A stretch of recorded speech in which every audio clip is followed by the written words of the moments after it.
আমি আছোঁ হাতীঘুলি পদুমণি গাঁৱত। এইমাত্ৰ পদুমণি গাঁৱৰ পৰা আহিলোঁ। ৰাস্তা মানে ইমানেই পিছল, খোজকাঢ়ি যোৱাটো অসম্ভৱ ধৰণৰ। মোক এই ককাইদেউৰ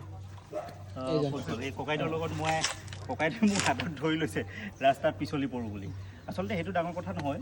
আচল সমস্যাটো হৈছে ইয়াতে বহু ধৰণৰ মানুহৰ স্কিন ডিজিজ হৈছে। আপোনালোকে মই এখন ফটো লগাই দিম, চাব পাৰে। এই আইতাৰ ভৰি একদম ইয়াৰ পৰা গোটেই অৱস্থা নাই, গোটেই এডোখৰ ঠাই নাই, গোটেই ভৰি ৰঙা। গতিকে মই ততাতৈয়াকৈ আহিলোঁ। আচলতে মই বাহিৰত আছিলোঁ, এইকেইদিন আহিব পৰা নাছিলোঁ, মনটো বেয়া লাগি আছিল। গতিকে আজি আহি দেখিছোঁ যে ইয়াত স্বাস্থ্য মানে ভীষণ সমস্যা হৈছে, যে মানুহৰ ছালৰ বেমাৰ হৈছে। এই ছালৰ বেমাৰৰ কাৰণে ইতিমধ্যে তেওঁলোকক খোৱা বস্তু দিছে যথেষ্ট। আৰু আজি আমি ব্লিচিং পাউডাৰ, ফেনাইল অলপ সামান্য পৰিমাণে যি পাৰোঁ দিছোঁ। তেওঁলোকৰ লগত কথা পাতিছোঁ আৰু তেওঁলোকৰ গাবোৰ চাই আচলতে খুব মনত মানে বেয়া লাগি গৈছে। আৰু হয়তো মই পেনিচিলিন জাতীয় এনেকুৱা অলপ মলম লৈ আহিব পৰাহেঁতেন অলপ ভাল লাগিলেহেঁতেন। দেৱাংগৰ দাই আজি ইমান দিন ধৰি তেওঁলোকৰ মাজত আছে, এই অঞ্চলটোত ঘূৰি আছে। আৰু তেওঁ কৈছে মই এতিয়া পানীত নামি আহিছোঁ, মোৰ ইয়ালৈকে খুব খজুৱাই আছে। গতিকে মই ৰাইজক অনুৰোধ জনাম, তেওঁলোকে যদি পাৰে এই হাতীঘুলি পদুমণি অঞ্চলটোত অলপ ছালৰ কাৰণে কিবা মলম যদি তেওঁলোকে পাৰে মলম আনি দিয়ক। আমি ইমান দূৰৰ পৰা সঘনাই আহি থকাটো সম্ভৱ নহ'ব, তথাপিতো চেষ্টা কৰিম যি পাৰিম দিবৰ কাৰণে। যদি সদাশয় ব্যক্তিয়ে কিবা দিম বুলি ভাবে তেনেহ'লে ছালৰ বেমাৰৰ কাৰণে কিবা মলম চলম তেওঁলোকক যদি যোগান ধৰে, আৰু পানী বিশুদ্ধকৰণৰ কাৰণে, পৰিৱেশ নিকাকৰণৰ কাৰণে ব্লিচিং, পটাছ এনেকুৱা জাতীয়, ফেনাইল এনেকুৱা জাতীয় বস্তুবিলাক দিলে ভাল হয়। আৰু আমাৰ খুৰাদেউ কৈছে যে ইয়াত আঁঠুৱা পোৱা নাই, টিউপাল পোৱা নাই। গৰু ছাগলী যি দুই এটা জীয়াই আছে, ৰাখিবৰ কাৰণে টিউপালৰ প্ৰয়োজন হয়, আঁঠুৱাৰ প্ৰয়োজন হয়। যিহেতু মহে কামোৰাৰ ফলত আপোনালোকে জানে বিভিন্ন ধৰণৰ বেমাৰ হয়। যাতে এই বেমাৰসমূহ মানে নহ'বৰ কাৰণে তেওঁলোকক ভালকৈ এই বানপানীৰ মাজতো সুখনিদ্ৰাৰ কাৰণে তেওঁলোকক আঁঠুৱাৰ খুব প্ৰয়োজন। আৰু আমি ইয়াত গম পাইছোঁ যে আমাৰ ৰঞ্জিত দাসৰ ভাষাত অভদ্ৰ বিধায়ক, অশিষ্ট বিধায়ক অখিল গগৈ ডাঙৰীয়াই সকলোবিলাক আমি মানুহক সুধিছোঁ যে প্ৰতি ঘৰ মানুহক সহায় কৰিছে।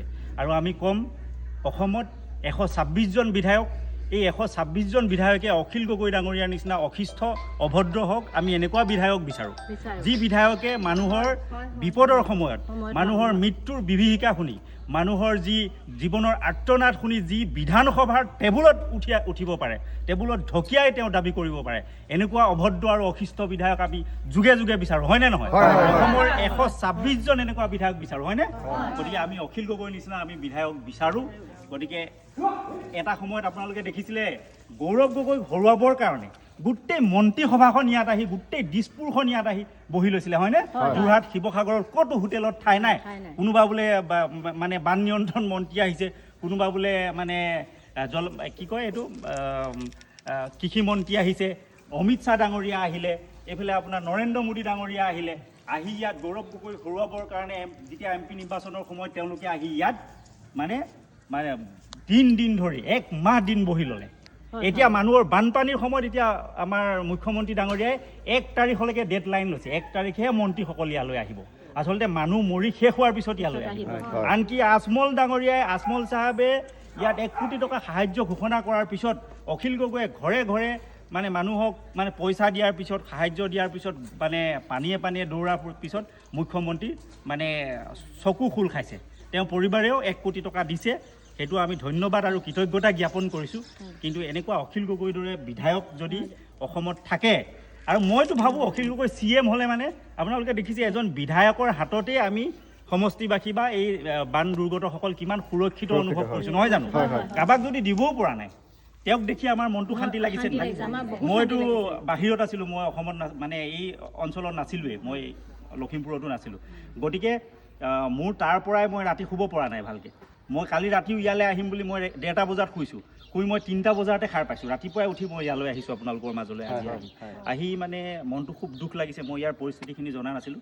গতিকে মই আমাৰ দেৱাংগদা আছে, মই দেৱাংগদাৰ নম্বৰটো ইয়াত দি দিম। তেওঁ যিহেতু ইয়াৰে স্থানীয় মানে ব্যক্তি, গতিকে ইয়াত একেৰাহে তেওঁ লাগি আছে।